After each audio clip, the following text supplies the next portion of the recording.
Sumabog ang katahimikan sa loob ng nang dumating ang lalaking duguan, halos hindi na humihinga, nakahandusay sa stretcher na tinutulak ng dalawang ward boy habang sumisigaw ang isang babae sa likod, "Dok, tulungan niyo siya. Hindi siya pwedeng mamatay, please." Ang amoy ng dugo at antiseptic ay nagsalubong sa ilong ni Drew.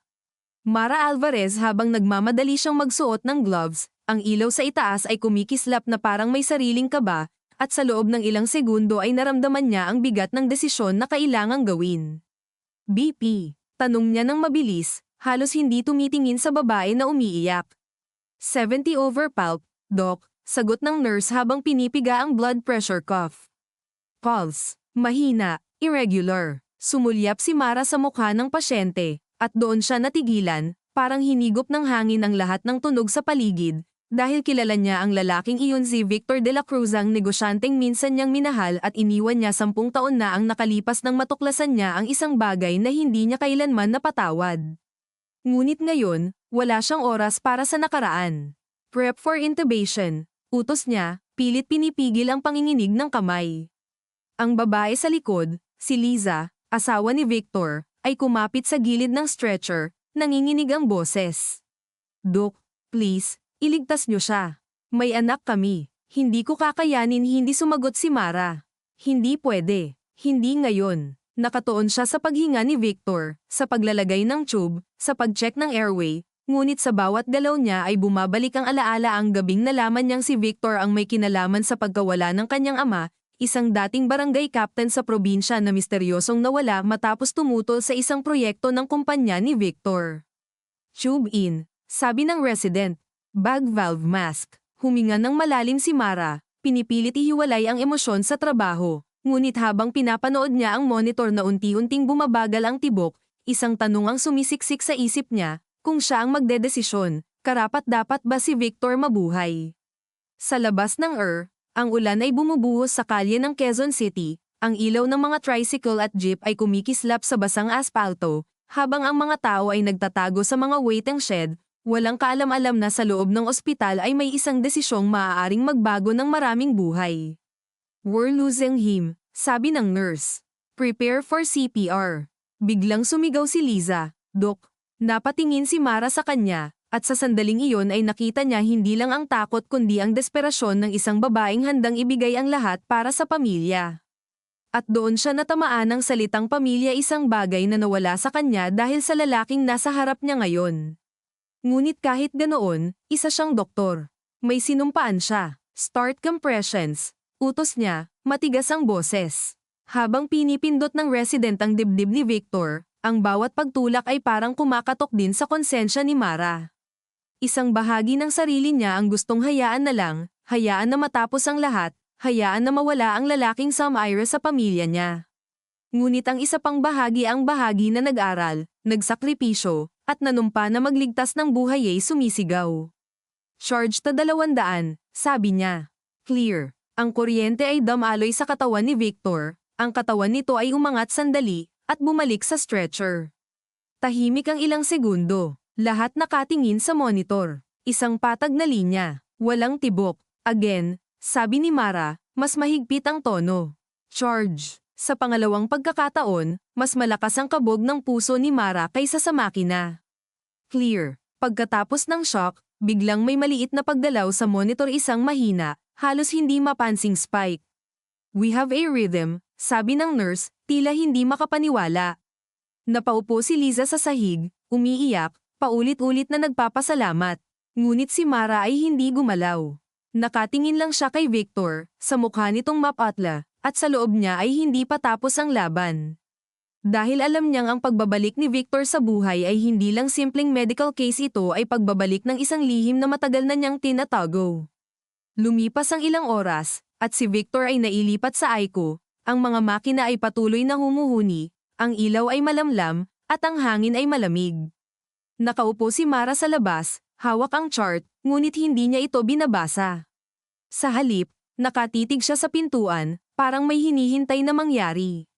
Lumapit si Liza, dala ang 2 paper cup ng kape. "Dok, salamat po talaga," sabi niya, mahina ang boses. "Kung wala kayo, hindi na niya tinapos." Tinanggap ni Mara ang kape, tumango lang. Gagawin ko po ang lahat, sabi niya, formal. Ngunit hindi iyon ang totoo. Dahil sa loob niya, may bumubulong na hindi niya dapat ginawa iyon. Na baka mas mabuti kung natapos na lang doon. Matagal na ba kayong magkakilala? Biglang tanong ni Liza, tila may napansin sa mukha ni Mara kanina.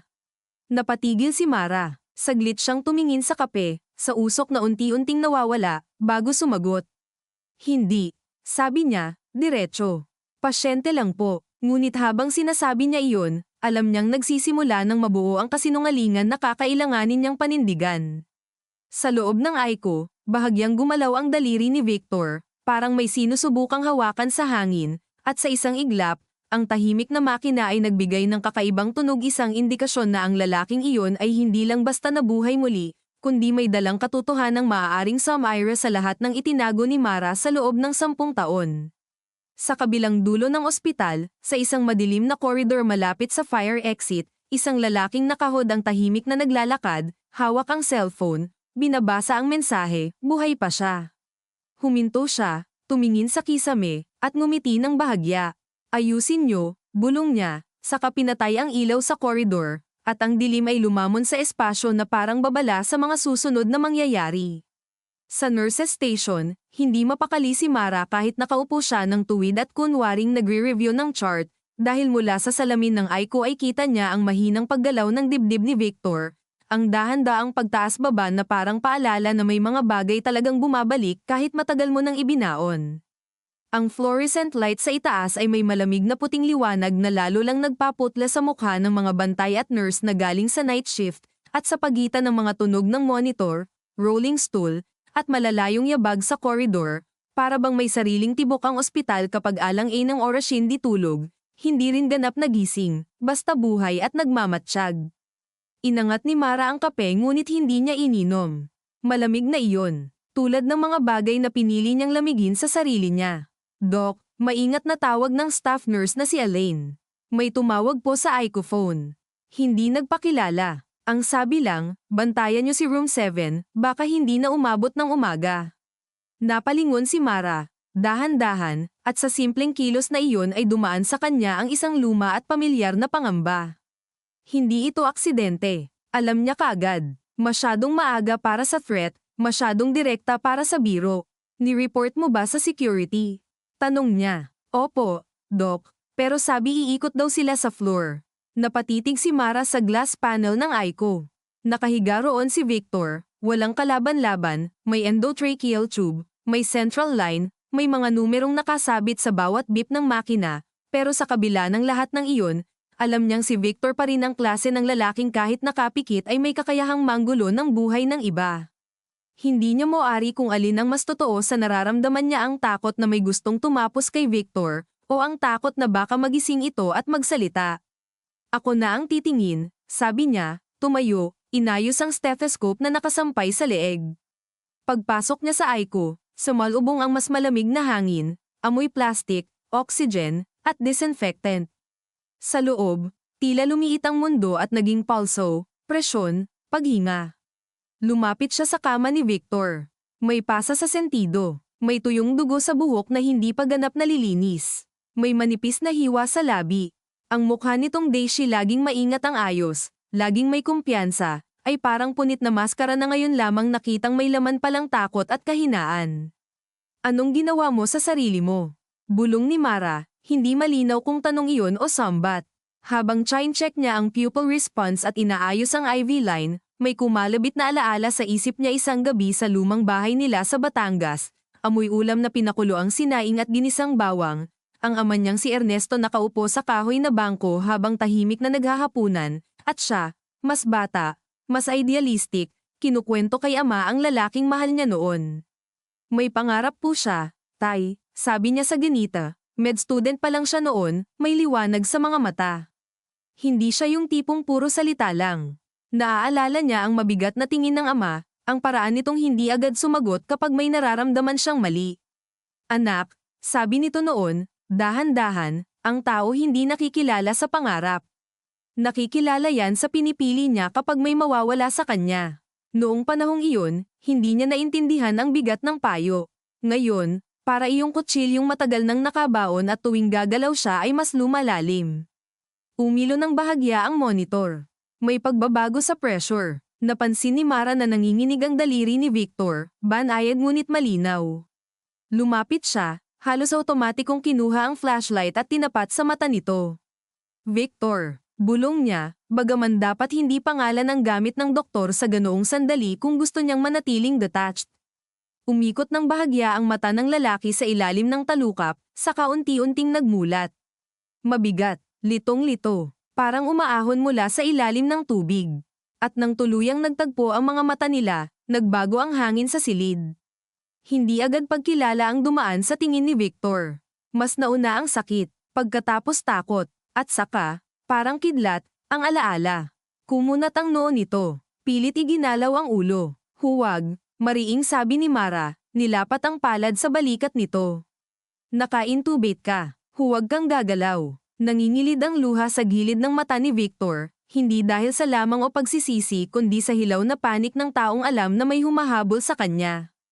Tinaas nito ng bahagya ang kamay, nanginginig, at pilit humawak sa pulsuhan ni Mara. Mahina ang kapit pero desperado. SSH, sabi ni Mara, lumapit. Kalma. Kumurap ka kung naiintindihan mo ako. Kumurap si Victor ng 2 beses, mabilis. May gusto kang sabihin. Isa pang kurap, naghanap siya ng pen at maliit na clipboard. Inalis niya saglit ang restraint sa kanang kamay nito at isinuksok ang ballpen sa pagitan ng mga daliri. Kitang-kita ang hirap habang sinusubukan nitong kontrolin ang kamay. Ang dulo ng pen ay kumuskas sa papel ng hindi pantay. Isang letrang parang S tapos A huminto. Huminga ng mabigat si Victor. Sumubok uli. SAM bumagal ang kamay, nanginginig. Tinulungan ni Mara idiin ang papel sa clipboard. Sam. Sino si Sam? Tanong niya, mababa ang boses. Napapikit si Victor na parang pinipilit alalahanin ang mukha sa gitna ng sakit. Saka muli itong sumulat, mas garalgal ang guhit. SAMANTHA biglang nag-init ang batok ni Mara. Samantha. Ang anak niyang 17 taong gulang na hindi kailanman nakilala si Victor bilang ama. Parang may nagbagsakang yelo sa tiyan niya. Napatayo siya ng tuwid, kusang bumitaw ang mga daliri niya sa clipboard. Hindi maaaring iyon ang ibig sabihin nito. Hindi ngayon, hindi dito. Pero si Victor ay pilit pa rin kumakapit sa tingin niya, nanlalaki ang mata, nagmamakaawa. Sumulat uli, ILAYO ilayo. Mahinang ulit ni Mara. Sa katuluyang sinapo ang clipboard nang mabasa ang huling salitang halos dugyot na guhit na lang sa dulo. KANILA naramdaman niyang bumilis ang tibok ng puso niya hanggang sa tenga. Sino ang kanila? Sino ang gustong lumapit kay Samantha? Bakit? Bumukas ang pinto ng Aiko at pumasok si Liza na may kasamang isang orderly, hawak ang permit na pinirmahan para sa sandaling pagbisita. Doc, pwede raw po saglit hindi na ituloy ni Liza ang sasabihin nang makita niyang gising si Victor. Victor, napahagulgol siya habang lumalapit, nanginginig ang mga kamay, at agad napalitan ang ekspresyon ni Victor. Mula sa panik, naging blanca.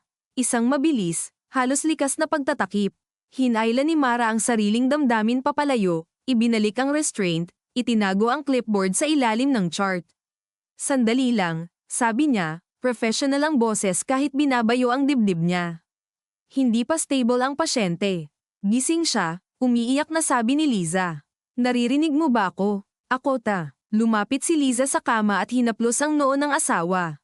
Nakatingin si Mara sa eksenang iyon at may kung anong sumisikip sa lalamunan niya. Hindi ito simpleng selos. Matagal nang patay ang ganoong bagay. Ito ay mas masakit ang panonood sa isang pamilyang hindi niya piniling wasakin pero nasangkot siya mula pa noon, isang pamilyang may sariling utang na loob, kasinungalingan, at maruming pundasyon. Napansin niyang hindi tumitingin si Victor kay Liza. Sa halip, pailis itong sumusulyap sa kanya, paulit-ulit, na parang ang tunay na mensahe ay hindi para sa asawang umiiyak kundi para sa babaeng matagal na niyang iniwang mag-isa sa bigat ng lihim. Ma'am, kailangan na po muna nating lumabas, sabi ni Mara kay Liza. Kulang pa ang oxygenation niya. Hindi pwedeng ma-stress. Hindi agad gumalaw si Liza.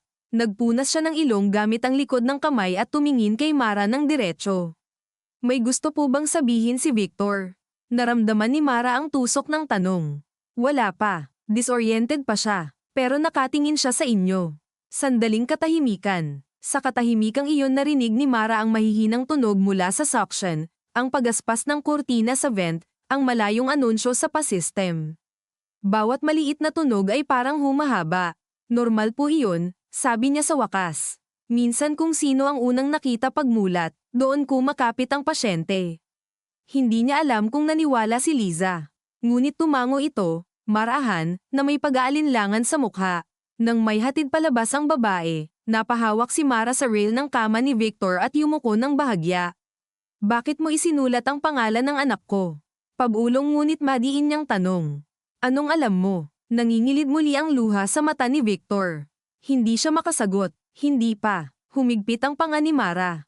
Sa loob-loob niya ay nagsasalpukan ng daan-daang posibilidad. Baka nananakot lang. Baka bunga ng trauma. Baka may kinalaman sa dating lupa sa Batangas, sa mga dokumentong nawala, sa ama niya, sa mga lalaking noon ay palaging nasa likod ni Victor kapag may negosasyon sa munisipyo. Baka hindi pa talaga tapos ang lahat. Mula sa breast pocket niya ay kinuha niya ang cellphone at mabilis na tinawagan ang anak. Isang ring, 2, 3, walang sagot, sumikip ang dibdib niya. Tinawagan niya uli, sa ika-5 ring, sumagot si Samantha, mahina ang boses, may halo pang antok at ingay ng electric fan sa background. Ma, napapikit si Mara saglit sa ginhawang damaloy. Nasaan ka? Diretso niyang tanong. Ha, sa dorm. Bakit? Nakalak ba ang pinto? Oo, ma, anong nangyayari? Sa kabilang linya, naririnig niya ang kaluskos ng kumot, ang pagkilos ng anak para umupo, ang bahagyang pagtaas ng boses ng kabataang biglang naging alerto. Makinig ka sa akin, sabi ni Mara, pilit pinapakalma ang sarili para hindi marinig ng anak ang takot niya. Huwag kang lalabas ngayong gabi. Kahit may tumawag, kahit may magpakilala, huwag mong bubuksan ang pinto. Tatawagan ko si Tito Noel para puntahan ka. Ma, nakakatakot ka. Ano ba Samantha? Hamina ang boses ni Mara ngunit tumigas. Sumunod ka muna, please. Tahimik sandali ang anak. Pagkatapos ay mahina nitong sinabi, okay. Pagkababa ng tawag, parang gusto ni Mara umupo ngunit hindi niya pinayagan ang sarili. Nag-message siya sa nakatatandang kapatid na si Noel, isang pulis sa Batangas na matagal na niyang hindi sinasandalan maliban sa mga obligadong okasyon ng pamilya dahil bawat pagkikita nila ay laging napupunta sa lumang sugat tungkol sa pagkawala ng kanilang ama. Puntahan mo si Sam sa dorm. Ngayon na, huwag mo nang tanungin muna. Walang reply agad, lalong kumirat ang sentido niya. Sa labas ng Aiko, may nagmamadaling yabag. Dumating ang security guard na si Ramos. Hingal, may hawak na logbook. Doc, may nakita kaming hindi staff na pumasok kanina sa fire exit, nakakap at face mask. Hindi naabutan sa CCTV ng buong mukha. Paanong nakapasok? May kasabay daw na concessionaire. Baka nakalusot sa delivery area. Naramdaman ni Mara ang pag-igting sa katawan. Double the round sa floor na ta. At walang papasok sa Aiko na hindi ko alam. Yes, Doc. Pagkaalis ni Ramos, kinuha ni Mara ang clipboard sa ilalim ng chart at muling tiningnan ang sulat. Samantha, ilayo, kanila. Hindi pantay ang sulat, parang hinihila pababa ng sakit ang bawat letra, pero malinaw iyon. Totoo, nilukot niya ng bahagya ang papel sa kamay at saka agad pinatong ng maayos ulit, parang sa simpleng pagplansya ng papel ay maibabalik din sa ayos ang isip niya. Ngunit hindi, sa halip, may isa pang alaala ang umangat, masakit at hindi niya mapigilan. Makati, 10 taon na ang nakalipas, sa rooftop bar ng isang gusali sa Ayala Avenue. Maangin noon, nasa internship siya, pagod sa duty pero lumipad pa rin dahil sinabi ni Victor na mahalaga ang gabing iyon. Nakasuot ito ng puting long sleeves, naka-roll ang mangas, at may ngiting alam niyang kayang papaniwalain ang sinuman. Mara, sabi ni Victor noon, hawak ang baso ng whiskey, kapag natapos ang deal na ta, aayusin ko na lahat. Hindi na kita itatago, parang naririnig pa niya ang sariling tawa noon, maikli at may halong pag-asa. Hindi naman kita pinapahabol sa kahit ano. Pero gusto kong ibigay. Naaalala niya kung paanong tinitigan niya ang lungsod sa ibaba ang ilaw ng mga sasakyan, ang tunog ng busina mula sa kalsada, ang pakiramdam na parang malawak ang mundo at may pwesto silang dalawa roon. Ilang linggo pagkatapos, nalaman niyang kasal na pala si Victor kay Liza. Civil. Tahimik, pinlano ng matagal. At kasabay noon, biglang nawala ang ama niya sa Batangas matapos dumalo sa meeting tungkol sa right-of-way ng kumpanyang konektado kay Victor. Walang bangkay, walang hustisya, tanging usap-usapan, pangako ng investigasyon, at katahimikan ng mga taong may utang na loob sa maling kamay. Bumalik siya sa kasalukuyan nang marinig ang mahinang pag-ungol ni Victor. Muling nakadilat ito, pilit iginagalaw ang ulo patungo sa kanya. Lumapit si Mara, may sasabihin ka pa. Tumingin si Victor sa pinto, saka sa kisame, saka sa CCTV dome camera sa sulok. Naningkit ang mga mata nito, waring may pinipiling lakas para sa isa pang babala. Kinuha ni Mara ang pen at papel. Muli nitong sinubukang magsulat, hindi buo. HU sumadsad ang guhit. Ho, mahina niyang sabi. Isa pang pilit na sulat. WAG huwag. Tumango ng bahagya si Victor. Saka dumako ang tingin sa dibdib ni Mara kung saan nakasabit ang idlace. Sa isang iglap, naintindihan niya. Huwag dito. Huwag sa ospital. Huwag sa harap ng lahat. Parang may malamig na daliring dumaan sa gulugad niya. Bago pa siya makapagsalita, biglang tumunog ng malakas ang alarm ng monitor. Bumaba ang oxygen saturation. Damn it. Pinindot niya ang code button at mabilis na tiningnan ang tube. May bara. Pumasok agad si Elaine at respiratory therapist. Suction, now. Nawala ang personal. Bumalik ang medisina. Ngunit kahit abala ang mga kamay niya sa paghawak sa tubo, pag-utos ng gamot, pag-adjust ng settings, may bahagi ng isip niya ang nananatiling nakasabit sa dalawang salita, huwag dito. Ibig sabihin, may nakikinig. May nakakakita. Maaaring sa ospital mismo. Maaaring mas malapit kaysa sa inaakala niya. Ilang minuto ang lumipas bago muling bumuti ang vitals ni Victor. Pagkapirmi ng sitwasyon, napaurong si Mara at napahawak sa lababo sa sulok, pinanood ang sariling refleksyon sa stainless panel. Hindi na niya halos makilala ang mukha niya maputla, may anino sa ilalim ng mata, buhok na kumawala sa pagkakatali. Isang doktor sa gitna ng duty. Isang anak na hindi nakalibing ang ama. Isang ina na maaaring nadamay ang anak sa kasalanang hindi niya pinili pero hindi rin niya ganap na tinakasan. At sa pinakailalim, isang babae na minsang naniwalang kaya niyang paghiwalayin ang pag-ibig sa moralidad. Hindi pala, hindi kailanman. Nag-vibrate ang cellphone niya. Reply ni Noel. Paparoon ako. Anong gulo mo? Napabuga siya ng hangin, halos tawa ngunit walang saya. Gulo mo. Parang ganoon lang kadali pangalanan ang 10 taong pagkabulok. Hindi na siya nag-explain. Sabihin ko mamaya, bantayan mo lang siya. Isa pang mensahe ang pumasok, galing sa unknown number. Walang pangalan, walang larawan. 2 salita lang, huli ka na. Nagyelo ang mga daliri ni Mara sa paligid ng telepono. Ilang segundo niyang tinitigan ang screen, inaasam na baka mali ang basa niya. Pero hindi, totoo, malinaw, huli ka na. Hindi niya alam kung para iyon kay Samantha, kay Victor, o sa lahat ng kasinungalingang matagal nang humahabol sa kanya. Nang iangat niya ang ulo, nasa pinto na si Liza, hawak ang bag niya sa dibdib, mapatla at tuyo na ang luha pero mas matalim ang tingin kaysa kanina. Dok, sabi nito, dahan-dahan ngunit matigas, sino si Samantha, at bakit pangalan niya ang sinabi ng asawa ko habang hinihila niyo palayo ang papel? Parang umimpis ang hangin sa pagitan nila.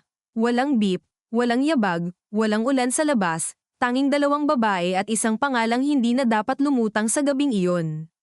Naramdaman ni Mara ang unti-unting pag-init ng mukha, hindi sa hiya lang kundi sa bigat ng sandaling alam niyang kahit anong piliin niyang sabihin ay may mababasag na hindi na mabubuo. Sa likod ng salamin, si Victor ay muling gumalaw, tila pilit lumalaban sa sariling katawan para magsalita, habang si Liza ay papasok ng papasok sa liwanag ng Aiko, hindi na umiiyak, at sa unang pagkakataon mula ng gabing iyon ay mukha siyang handang makinig hindi bilang asawa kundi bilang taong matagal ng kutob ang kasinungalingan at sawang-sawa ng tratuhing hanggal. Huminto si Mara bago sumagot, hindi dahil wala siyang mahanap na salita kundi dahil napakaraming salita ang nagsisiksikan sa lalamunan niya at alam niyang alinman sa mga iyon ay may kakayahang pumatay ng natitira pang paggalang sa pagitan nilang tatlo. Sa gilid ng paningin niya, nakita niyang dahan-daang pumipintig ang ugat sa leeg ni Liza, ang mariing pagkakahawak nito sa strap ng bag, ang paraan ng pagkatayo nitong tuwid kahit halatang ubos na ang lakas sa magdamag na pag-iyak. Hindi ito eksena ng melodrama. Hindi ito simpleng paghaharap ng kabit at asawa gaya ng madaling husgahan ng mga tao. Mas masahol, mas marumi, mas matagal ang pagkakababad sa kasinungalingan. Ma'am, hindi ito ang tamang lugar para huwag niyo akong ma'am, doktora, putol ni Liza, mababa ang tinig ngunit mas mapanganib kaysa sigaw. Sagutin niyo lang ako, sino si Samantha? Sa loob ng ko, tila mas lumamig ang hangin. Pumasok sa bintana ang manipis na guhit ng ilaw mula sa koridor, at sa timpla ng puting ilaw, stainless steel, at mga aninong gumagalaw sa salamin, parang biglang naging mas maliit ang silid. Si Victor ay pilit na iginalaw ang kamay, mahina pero malinaw, na para bang gusto niyang abutin ang ere sa pagitan nilang dalawa. Napatingin si Mara sa kanya at may saglit na bahaging gusto niyang isiga ang lahat, ibuhos sa sahig ang dumi ng nakaraan, sabihing ito ang bunga ng mga desisyong ginawa mo. Ito ang buhay na iniwan mo para magpanggap. Ngunit sa bawat ganoong pagnanais ay may kasabay na mukha ng anak niya, ang maamong noon ni Samantha kapag tulog, ang inis nitong manaman kapag pinapagalitan, ang likod nito habang naglalakad papasok sa eskwela na may backpack at earphones, walang kaalam-alam na isang gabi lang ay pwedeng sumabog ang mundong kinalakhan niya. Anak ko si Samantha, sabi ni Mara sa wakas. Hindi siya sumigaw. Hindi rin siya bumulong. Direktang binitawan niya ang salita, parang operasyon na kailangang gawin kahit alam mong may dugo. Hindi agad gumalaw si Liza. Parang hindi pa umabot sa isip nito ang buo ng narinig. Kumurap ito ng isang beses. 2 beses. Saka dahan-daang napunta ang tingin sa kama ni Victor. Anak mo, ulit niya, halos walang tunog. Anak mo kay Victor. Hindi sumagot si Mara. Hindi na kailangan. Sapat na ang katahimikan. Ang mga mata ni Liza ay namuo sa pagkabigla, pagkatapos ay nagbago, dahan-dahan, mula sa pagtataka tungo sa pagdurog ng isang taong may matagal ng hinala ngunit nagpumilit maging disente para hindi tuluyang masira ang sarili. Napatawa ito ng maikli, tuyong tawa na walang saya. Kaya pala, sabi niya, humihinga ng mabigat. Kaya pala may mga taon na parang may pader sa bahay kahit wala naman kaming pinag-aawayan. Kaya pala may mga gabing bigla na lang siyang natutulala pag binabanggit ang Batangas. Kaya pala napapikit siya at mariing idinikit ang dulo ng daliri sa sentido, na parang sinusubukang huwag hayaang mabiyak ang ulo niya sa dami ng koneksyong nagtatagpo. Gaano katagal? Tanong niya, tinitigan si Mara. Matagal na, sagot ni Mara. Pero matagal na ring tapos. Tapos, napalingon si Liza kay Victor. Tapos para kanino? May pait sa tanong, hindi lang para sa kanilang dalawa kundi sa sarili niyang ginugol sa pagtatanggol sa isang pagsasamang maaaring mula't mula ay nilagyan na ng bitak. Napansin ni Mara na nanginginig na ang mga daliri ni Liza. Hindi ito babae na sanay magwala. Marahil sa buong buhay nito, mas madalas itong umiwas sa eksenang nakakahiya, mas pinipiling isalba ang anyo ng pamilya kaysa humarap sa dumi. Iyon ang mas nakakadurog sa mga sandaling ito ang taong buong lakas na pinanatili ang dignidad ay siya ring kailangang lamunin ang pinakamaruming katotohanan. Hindi ko alam na kasal kayo noon, sabi ni Mara, at paglabas pa lang ng linyang iyon ay naramdaman niyang para iyong kulang, halos insulto sa sukat ng pinsala. Nalaman ko huli na, at itinuloy mo pa rin. Hindi, mabilis ang sagot ni Mara, mas mabilis kaysa gusto niya. Dahil bahagi ng sarili niya ay gusto pa ring linawin na hindi siya ang klaseng babae na kusang sumisira ng pamilya. Ngunit habang sumasagot siya, may mas tahimik na boses sa loob niya ang nagsasabing wala nang saysay ang paglinis ng sariling pangalan sa harap ng babaeng ito. Nasira na siya sa mata nito. Baka dapat lang. Umalis ako, dagdag niya, mas mahina. Noong nalaman ko ang lahat, umalis ako. Pero may anak ka. Oo, hindi na niya inikutan. Hindi na niya pinagaan, at hindi niya alam. Kumunat ang noo ni Liza. Hindi alam ni Samantha. Hindi alam ni Victor. Sa tanong na iyon, napunta ang tingin ni Mara sa lalaking nakahiga sa kama. Maraming taon niyang pinaniwala ang sarili na hindi alam ni Victor. Mas madali kasing mabuhay kapag akala mo hawak mo ang isang lihim, kapag iniisip mong kahit paano ay may kapangyarihan ka pang itago ang isang inosenteng buhay mula sa dumi ng matatanda. Ngunit ang papel sa ilalim ng chart, ang pilit nitong pagsulat ng pangalan ni Samantha, ay nagtanggal sa huling kalasag na iyon. Alam na niya ngayon, sabi niya. O baka matagal na. Hindi niya inaasahang lalapit si Liza ng ganoon kabilis. Isang hakbang, 2, hanggang halos magkalapit na ang mukha nila. Ano pa ang hindi ko alam? Tanong nito. Walang luha sa boses. Mas delikado ang ganoon. Ano pa? Bago pa makasagot si Mara, biglang umubo ng marahas si Victor sa paligid ng tubo, nag-alarm muli ang monitor, at pareho silang napalingon. Lumapit agad si Mara sa kama, sinuri ang sedation level, ang restraint, ang oxygen. Kailangan ninyong lumabas, sabi niya nang hindi lumilingon. Ngayon, hindi ako aalis, sagot ni Liza. Ma'am, tama na. Napaatras si Mara nang marinig niya ang sarili. Pagod na. Masyadong maraming gabi, masyadong maraming tungkulin. Liza, sabi niya sa unang pagkakataon, diretsong pangalan, kung hindi ka lalabas, pwede siyang bumagsak ulit. Doon lang gumalaw ang babae. Hindi sa pakiusap, kundi sa pangalang binigkas nang wala ng distansya. Sandali itong natigilan, tila may gustong itanong pa, ngunit sa huli ay tumango at umatras. Paglabas nito, si Mara ay naiwan na naman sa harap ni Victor. Inayos niya ang tube tape at saka yumuko. Nakita mo, sabi niya, nanginginig na ang galit sa mababang tono. Nakita mo kung gaano karaming buhay ang binutas mo. Nangingilid ang luha sa mata ni Victor. Umiiling ito ng bahagya, hindi malinaw kung pagtanggi ba iyon o paghingi ng tawad. Huwag mo akong titingnan ng ganyan, mariing sabi ni Mara. Hindi ka biktima. Pinilit ni Victor igalaw ang kamay. Kinuha niya muli ang pen at papel. Ngunit bago pa ito makasulat ay bumukas ang pinto at pumasok si Ramos, ang security guard, kasama ang isang lalaking nakabarong na gusot at nakasabit ang id ng ospital.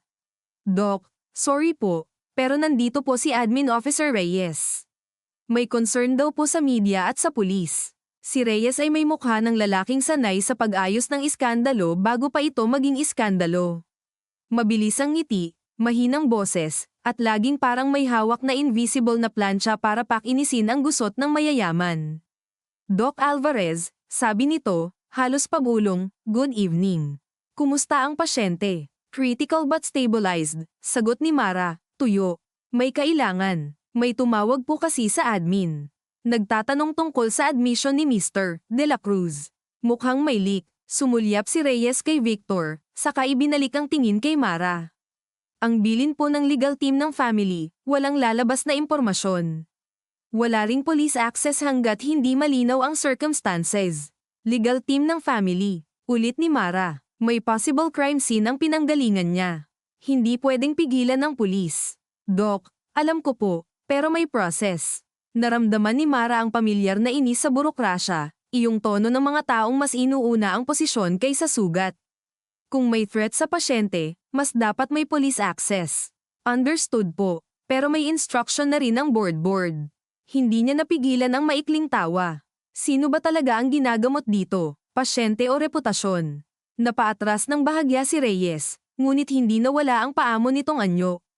Hindi po tayo magkaaway, Doc. Gusto lang naming maiwasan ang gulo. Late na para dyan. Habang nag-uusap sila, napansin ni Mara sa salamin ng Aiko door ang isang figurang mabilis na umiwas. Hood, nakakap, isang kisap mata lang. Ramos, agad niyang sabi, fire exit. May dumaan. Walang tanong na tumakbo ang gwardya palabas. Sumunod si Reyes, nalito ngunit napilitang kumilos. Nang maiwang muli si Mara at si Victor, tumunog ang cellphone niya. Si Noel, sinagot niya agad. Nasa labas ako ng dorm, sabi ng kapatid, humahabol ang hininga. Sa background may ingay ng motorsiklo, tahol ng aso, at boses ng ilang estudyanteng nag-uusap sa kalsada. Ayaw buksan ng guard sa una, pero nandito na ko. Tinawagan ko si Sam. Hindi siya sumasagot. Puntahan mo ang room, ngayon na, sabi ni Mara, kumakalamang dibdib. Ginagawa ko na. Narinig niya ang mabibigat na yabag ni Noel sa hagdan. Isang pinto ang kinatok ng malakas. Isa pa, Samantha, sigaw nito. Tahimik, napaupo si Mara sa stool, biglang nanghina ang tuhod. Noel, sandali, may kalabog. Binuksan ng landlady. Nandito ang ilaw. Tumigil ang mundo sa ilang segundo na iyon. Narinig ni Mara ang pagbukas ng pinto, ang lagitik ng doorknob, ang pagaspas ng kurtina. Saka ang boses ni Noel, mas mababa na ngayon. Wala siya rito. Nag-init ang mukha ni Mara, parang may hamampas na kumukulong tubig sa balat. Anong ibig mong sabihing wala? Wala ang bata, Mara. Sa likod ng kapatid, maririnig ang boses ng landlady. Akala ko po kasama ng tito niya, may samando raw, kanina pa. Napatayo si Mara. Sino? Sino ang samando? Hindi ko po kilala, ma'am, sagot ng matandang babae sa speaker, may halong depensa at takot. May sinabi lang na pinapakuha daw kayo ng nanay niya sa ospital kasi emergency. Napapikit si Mara at kinuyam ang telepono hanggang sumakit ang palad niya. Isang pagkakamali, isang segundo lang na hindi niya naunahan. Huli ka na. Totoo nga, makinig ka sa akin, sabi niya kay Noel, pilit na pinapantay ang boses kahit nanginginig. Tingnan mo ang CCTV ng dorm. Hanapin mo ang plate kung may sasakyan. Tawagan mo ang station nyo. Huwag mong ipapabroadcast ang pangalan niya sa radyo hanggat wala pa tayong lead. Anong nangyayari? Galit na tanong ni Noel. May kinalaman ba sa kaso ni tatay? Naramdaman ni Mara ang pagpasok ng luma nilang sugat sa linya. Hindi ito oras para sa depensahan, pero walang oras din para magsinungaling. Oo, sabi niya, mahina, totoo, at may kinalaman kay Victor. Tahimik sandali ang kabilang linya. Pagkatapos ay narinig niya ang malutong na mura ni Noel na matagal na nitong pinipigilang ilabas sa pangalan ng lalaking iyon. Hanapin mo ang anak mo, sabi nito, boses pulis na ngayon, wala ng kapatid, wala ng pagod. Ako bahala sa CCTV. Pagkababa ng tawag, ramdam ni Mara ang pag-ikot ng silid. Kumapit siya sa bedside rail. Si Victor ay nakatingin sa kanya, nanlalaki ang mga mata, at sa unang pagkakataon ay malinaw ang nakikita niyang emosyon dito. Hindi awa sa sarili, hindi guilt na pakyut, kundi tunay na takot para sa isang anak. Sinong kanila? Sabi ni Mara, halos pumutok ang boses. Sinong kanila? Inabot niya ang papel at isinaksak ang pen sa kamay nito. Pilit sumulat si Victor, nanginginig, putol-putol ang guhit. Huminto, muling sumulat. RAF na pabuntong hininga siya sa pagitan ng galit at pagkadismaya. Rafael. Sino si Rafael? Pilit iginalaw ni Victor ang ulo at isinulat ang huling dalawang letra. Rafa. Dumaan sa isip ni Mara ang pangalan na matagal niyang itinulak sa gilid ng alaala. Rafael Sarmiento, dating konsehal sa Batangas, naging fixer ng mga lupa, kilalang kaalyado ng mga kontraktor na konektado sa company ni Victor. Taong nakangiti sa lamay ng ama niya kahit wala namang bangkay. Taong isang beses niyang nakitang nag-abot ng brown envelope sa parking lot noon habang nagtatago siya sa loob ng kotse, buntis, nanginginig, hindi pa handang harapin ang lawak ng kasinungalingan. Buhay pa siya, bulong ni Mara, higit sa sarili kaysa kay Victor. Akala niya matagal nang nilamon ng politika ang lalaking iyon o nagtago na sa kung saang probinsya. Ngunit syempre, ang ganitong klase ng tao ay hindi nawawala. Nagpapalit lang ng damit, ng partido, ng mukha sa tarpaulin. Biglang may kumatok ng 3 beses sa salamin ng Aiko. Si Liza. Hindi na ito nagtatanong ng pahintulot. Binuksan nito ang pinto at pumasok, nakatingin diretso kay Mara. May nangyari ba? Tanong nito, may kung anong nabasa sa mukha niya. Hindi sumagot agad si Mara. Sa loob ng ilang segundo ay pinili niya kung hanggang saan niya ibibigay ang katotohanan sa babaeng ito. Ngunit wala na yata silang pribilehiyong pumili ng malinis na bersyon. Kinuha ang anak ko, sabi niya. Nagbago ang mukha ni Liza, mula sa puot tungo sa hilaw na pagkagulat. Ano? May nagpakilalang galing sa akin. Sinundo siya sa dorm. Napatakip si Liza sa bibig. Diyos ko, napatingin ito kay Victor, na para bang ngayon lang niya lubos na nakita ang lawak ng gulong hindi na pala sa kanila lang umiikot. Ano ang kinalaman niya rito? Tanong niya, hindi na nagkukunyaring neutral. May mga taong matagal na naming dapat tinapos, sabi ni Mara, at habang sinasabi niya iyon ay alam niyang hindi niya lang si Victor ang tinutukoy kundi pati ang sarili niyang pag-iwas, ang katahimikan niyang ginawa ring paraan para mabuhay. At mukhang bumabalik sila. Umiling si Liza, luhaan na naman ngunit iba na ang timpla ngayon. Hindi ko alam ang mga ginagawa niya sa negosyo.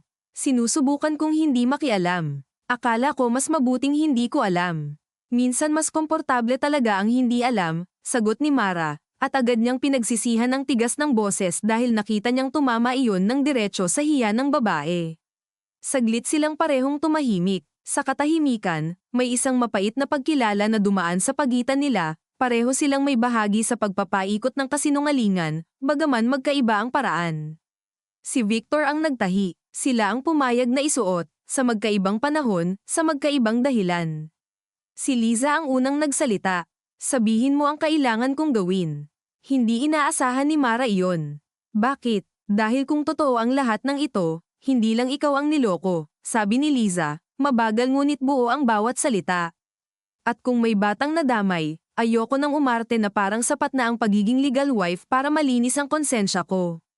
Napatitig si Mara sa kanya. Sa kauna-unahang pagkakataon mula nang pumasok si Liza sa gabi ring iyon, hindi niya ito nakita bilang paalala ng pagkatalo o bilang mukha ng lihim na itinago sa kanya. Nakita niya itong babae ring may sariling anyo ng pagkasira. At sa ospital na malamig at maingay sa makina, may kakaibang uri ng alyansang nabuo hindi mula sa tiwala, kundi mula sa sama-samang pagkaubos. May safe ba kayo? Tanong ni Mara. Mga dokumento, hard drive, anumang iniingatan niya. Sandaling nag-isip si Liza, saka tumango ng mabagal. Sa bahay sa White Plains, may maliit na study, may wall cabinet sa likod ng bookshelf. Hindi niya akalaing napansin ko. Kailangan natin iyon. Tayo, tanong ni Liza, may bahid pa rin ang pagtataka. Oo, sabi ni Mara. Pero kapag ginawa natin ito, wala nang atrasan. Sa likod nila, pilit umungol si Victor, nanginginig ang dibdib, at nagsimula muling mag-alarm ang monitor habang unti-unting namumuo sa labas ng Aiko ang yabag ng mga taong hindi na simpleng naghihintay lang ng umaga kundi naghahanda sa mga desisyong kakain sa natitira pang anyo ng pamilya, propesyon, at hiya. Sa labas ng Aiko, narinig ni Mara ang mas malinaw na kumpol ng yabag, rubber sole sa waxed floor, ang mahinang kalansing ng stretcher sa malayo, ang pag-ugong ng central aircon na parang walang pakialam sa mga buhay na umiikot sa ilalim nito, at sa lahat ng karaniwang tunog ng ospital ay may bago ngayong himig iyong pakiramdam na may mga taong lumalapit hindi para magpagaling kundi para magtakip, magsinungaling, o tumapos. Humigpit ang panga ni Mara habang pinapatay ang alarm at inaayos ang ventilator tubang.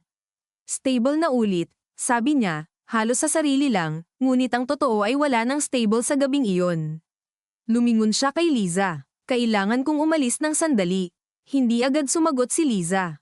Tinitigan nito si Victor na parang sinusubukang hanapin sa mukhang iyon ang lalaki na pinakasalan niya, ang lalaking ilang taon niyang ipinagluto, pinag-antay sa hapunan, tinabihan sa kama, pinatawad sa mga absent na gabi at hindi malinaw na sagot.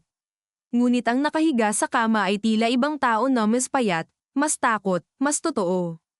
Iiwan mo siya, tanong nito kay Mara, mababa ang boses. Doktor ka niya, at nanay din ako, sagot ni Mara. Walang taas-baba ang tinig niya, pero sapat na iyon. Nakita niyang bahagyang napayuko si Liza, hindi sa pagsuko kundi sa mapait na pag-amin na sa sukat ng panganib, mas malaki ang karapatan ng isang ina kaysa sa lahat ng legal na papeles ng asawa. Lumapit si Mara sa bedside, inilapit ang mukha kay Victor, at nagsalita ng mahina para sila lang ang makarinig. Makinig ka, hahanapin ko siya, pero kapag bumalik ako at may itinatago ka pa, hinding-hindi nakita pagtatakpan. Gumalaw ng kaunti ang mata ni Victor. Hindi iyon buong tango, ngunit sapat para ay pakitang naririnig siya. Sa loob-loob ni Mara, may isang bahagi pa ring gustong iwan ito sa sarili niyang dusa. Ngunit ang dusa ni Victor ay wala ng saysay kung si Samantha ang magbabayad. Iyon ang pinakamasakit na katotohanan sa lahat kahit gaano siya kapuno ng galit. Kailangan niyang buhayin ang lalaking gusto niyang sumbatan para mailigtas ang anak nilang hindi pinili ang alinman sa kaguluhang ito. Paglabas niya ng Aiko, nasalubong niya si Reyes sa koridor kasama ang isa pang lalaking naka-dark suit na halatang hindi galing sa medical side ng ospital. May leather folder itong hawak, maingat ang postura, at may ngiti na hindi umaabot sa mata. Doc Alvarez, sabi ni Reyes, pilit pa ring maamo. This is Attorney Villan, Counsel ng De La Cruz family. Hindi ito oras, sabi ni Mara, diretso ang lakad, ngunit hinarang siya ng bahagya ng abogado, hindi bastos, pero sapat para ay pakitang sanay itong kontrolin ang usapan sa simpleng pag-angling ng katawan. Ma'am, maikli lang, sabi ni Villan. May concern lang kami sa chain of custody ng anumang personal effects ng pasyente. Mahalaga po na huwag ninyo akong i-lecture tungkol sa chain of custody. Tumingin si Mara sa leather folder sa kamay nito. Kung concerned kayo sa custody, doon kayo sa pulis. May possible attempted homicide dito. Precisely, sagot ng abogado, mas tumalim ang ngiti. At dahil hindi pa malinaw kung ano ang nangyari, mas makabubuting maging maingat sa mga haka-haka. Ramdam ni Mara ang panggigigil sa dulo ng mga daliri. Hindi ito simpleng legal caution. Ito iyong klase ng pananalita na ginagamit para ilihis ang pansin hanggang makapag-ayos ng kwento ang mas makapangyarihan. Move, sabi niya. Hindi malakas. Hindi rin siya ngumiti. Sa sandaling iyon, marahil may nabasa ang abogado sa mukha niya, dahil umatras ito ng bahagya. Habang lumalampas siya, narinig niyang humabol si Reyes. Dok, saan po kayo pupunta? Sa hindi ninyo kontrolado, sagot niya nang hindi lumilingon. Mula sa nurse's station, mabilis niyang hinubad ang white coat at tinupi sa braso. Kinuha niya ang car keys, isinuksok sa bag ang clipboard na may sulat ni Victor, at saka tinawagan si Noel. Sumagot ito sa pangalawang ring. May nakuha akong CCTV, bungad nito agad. Sa boses pa lang, alam ni Mara na nasa mood na ito ng isang pulis na pinilit manatiling kalmado para huwag manginig sa galit. Silver na van. Walang plate sa harap. Sa likod malabo. Isang babae ang sumando, hindi lalaki. Napatigil si Mara sa gitna ng hallway. Babae. Oo, naka-scrubs. Mukhang nurse o nagpapanggap. Kaya siguro naniwala ang bata. Sumama ng kusa. Mas sumakit ang dibdib ni Mara. Hindi dahil mas lumala ang sitwasyon, kundi dahil malinaw na pinag-aralan si Samantha. Hindi ito random. Alam nila ang ospital. Alam nila ang oras. Alam nila na anak siya ng doktor, at ang pinakamadaling paraan para mapasunod ang batang lamaking sanay sumunod sa emergency ay ang mukha ng propesyon na pinagkakatiwalaan niya. Natrack niyo ang van. May isang camera sa kanto. Papuntang EDSA southbound. Beyond that, wala pa. Huminga ng mabigat si Mara at tinukod ang palad sa pader. Malamig ang pintura. Naroon pa ang bahagyang amoy ng disinfectant at lumang alikabok sa sulok ng molding. Sa sobrang ordinaryo ng paligid, lalong nakakabaliw ang ginagawa ng isip niya. Noel, sabi niya, maingat, kilala mo pa si Rafa Sarmiento. Saglit na katahimikan. Bakit? Pangalan niya ang ibinigay ni Victor. Ang tunog ng hininga ni Noel ay tumilim. Akala ko matagal nang nagtatago ang gagawang yun sa Laguna o kung saan. Akala ko rin. May lead ako, sabi ni Noel matapos ang ilang segundo. May lumang warehouse ang isa sa mga shell company na ginagamit sa right-of-way deals noon. Sa may Valenzuela Service Road. Hindi ko masiguro kung active pa, pero doon dati may mga papeles at tao ni Rafa. Naramdaman ni Mara ang biglang pagkapit ng pag-asa sa takot. Hindi iyon malinis na pag-asa. Mas kahawig ng taong nalulunod na may nakapitan kahit hindi alam kung kahoy ba iyon o talem. Ipasa mo ang address. Hindi ka pupunta mag-isa. Wala akong oras. Mara, sa isang salita lang, bumalik ang buong kasaysayan nilang magkapatidang mga taong siya ang paboritong tahimik, si Noel ang mas palabang anak, ang mga gabing si Noel ang sumando sa ama nila sa barangay hall, ang mga araw na siya ang nag-aral sa Maynila at si Noel ang naiwan sa probinsya para alagaan ang nanay nilang unti-unting tinuyot ng paghihintay sa asawang hindi na umuwi. Huwag mong gawing mas malala. Papunta ako riyan. Noel, hindi ako humihingi ng permiso. Napapikit si Mara. Sa dati, mag-aaway pa sila rito. Ngayon, wala nang puwang para sa ego. Fine, sabi niya. Magkita tayo sa basement parking. 5 minutes. Pagbaba niya sa elevator, humalo ang amoy ng gasolina, basa sa semento, at lumang usok ng tambutso. Ang basement parking ng ospital ay halos hungkag sa oras na iyon, may iilang sasakyan sa malayo, may tumutulong tubig mula sa isang tubo sa kisame, at ang tunog ng bawat hakbang niya ay masyadong malakas sa pagitan ng mga konkretong haligi. Sa bawat segundo ng paglalakad papunta sa kotse, pumapasok sa isip niya ang mga posibleng nangyayari kay Samantha. Nakapiring ba ito? Umiiyak, nagagalit, tahimik. Ang pinakamasakit ay alam niyang hindi duwag ang anak niya. May posibilidad na sinusubukan nitong kausapin ang kumuha sa kanya, hanapan ng logic ang sitwasyon, kumapit sa pag-aakalang may paliwanag. Katulad niya noon. Katulad niya sa mga unang buwan kay Victor, nang lagi niyang hinahanapan ng mabuting paliwanag ang bawat butas sa kwento nito dahil mas madaling maniwala kaysa umalis. Huminto siya sa tapat ng sasakyan at tumingala ng saglit. Sa kisame, may fluorescent bulb na kumikislap. Nakakainis ang liwanag, kulang para lumino ang lahat, sapat para makita ang dumi. Dumating si Noel sakay ng lumang pick-up, halatang minadali ang biyahe. Bumaba ito na suot pa rin ang kupasing polo at maong, may service firearm sa likod ng bewang at mukha ng lalaking hindi na natulog dahil tinawag na naman ng pamilya para saluhin ang isa pang trahedya. Hindi sila nagyakap, hindi iyon ang klase ng magkapatid na sila. Ilang hakbang lang ang pagitan, at sa pagitan ding iyon nakasalalay ang lahat ng hindi nila napag-usapan sa loob ng isang dekada. Nasaan si Victor? Unang tanong nito. Aiko, buhay. Dapat lang, sabi ni Noel, walang lamang. May sasagutin pa siya. Inabot ni Mara ang clipboard. Kinuha iyon ni Noel at tiningnan ang sulat. Samantha, ilayo, kanila, Rafa. Binasa nito ng maigi ang bawat letra, saka huminga ng matagal. Hindi lang si Rafa ang nandito. Anong ibig mong sabihin? Kung si Rafa lang, hindi siya gagamit ng hospital personnel disguise. May inside info ta. May taong nagbibigay ng galaw mo. Napatingin si Mara sa elevator lobby, sa security camera sa sulok, sa mga pasilyong dinaanan niya. Mula pa kanina ay may sensasyong may butas ang paligid, na kahit saan siya pumwesto ay may nakakasilip. Ngayon, nagkaroon iyon ng hugis. Sa ospital, o sa bahay mo, o sa telepono mo, hindi ko pa alam. Pero hindi ito gawa ng lalaking nag-iisa lang. Nilinggan ni Noel ang sasakyan niya. Sumakay ka sa pickup ko. Huwag sa kotse mo. Bakit? Mas madaling i-track ang private car. At kung may naglalagay ng spotter sa hospital exits, malamang kabisado nila ang sasakyan mo. Hindi na nakipagtalo si Mara. Sa loob ng pickup ay amoy pawis, lumang vinyl, at kape na natapon dati at natuyo na sa cup holder. Pamilyar ang amoy. Probinsya. Pamilya. Yung sasakyan ng mga lalaking sanay bumiyahe sa madaling araw para sa piyansa, patay, o kaso sa presinto. Habang umaandar sila paakyat ng ramp palabas ng ospital, hindi mapigilan ni Mara ang paglingon sa gusali.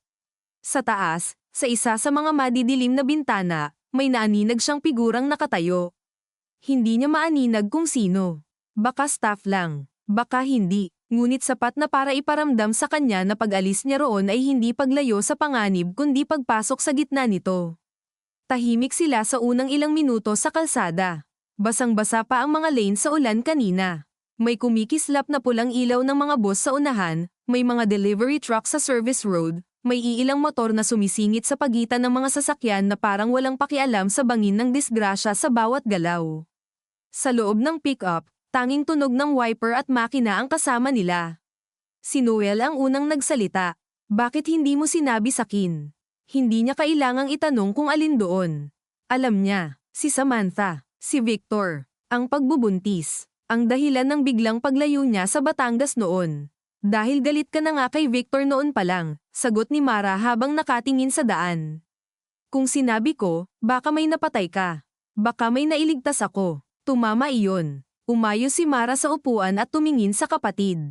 Kitang-kita ang pagod sa mukha nito, ang malalim na linya sa noo, ang panganatila laging nakahanda sa away kahit hindi niya gusto ang ganitong buhay. Akala ko kaya kung ihiwalay, sabi niya, unti-unti, na parang hinuhugot ang salita mula sa makitid na butas. Akala ko kung lalayo ako, kung hindi ko hihingi ng pangalan niya, kung ako ang sasalo ng lahat, magiging ligtas ang anak ko. Wala namang ligtas sa sikreto, Mara. Ang sagot ni Noel ay hindi malakas, pero sa payak nitong anyo ay mas mabigat. Pinapatagal lang natin ang tama. Napahawak si Mara sa strap ng bag niya. Sa labas, nadaanan nila ang isang terminal ng bus na may mga taong nakaupo sa bangkita, may nagtitinda ng lugaw sa tabing kalsada, may matandang nakasilong sa punit na tolda, at sa simpleng tanawin ng ordinaryong buhay ng gabi ay mas lalong sumisikip ang lalamunan niya. Ang dami pa ring umiikot na normal sa lungsod kahit ang sa kanya ay nalulusaw na. Si nanay, sabi ni Noel bigla, hindi inaalis ang tingin sa kalsada, alam niya ba? Hindi, buti na lang, sabi nito, pero wala iyong ginhawa. Hindi na niya kakayanin. Hindi na nila pinag-usapan ng ama nila sa mga sumunod na minuto, pero naroon ito sa pagitan nila, parang maltong hindi kailangang pangalanan. Si Ernesto, barangay captain, matigas sa mali, taong ayaw magpabayad para sa pirma. Taong huling nakitang sumakay sa sasakyan ng mga taong konektado sa deal na ikinayaman ng marami.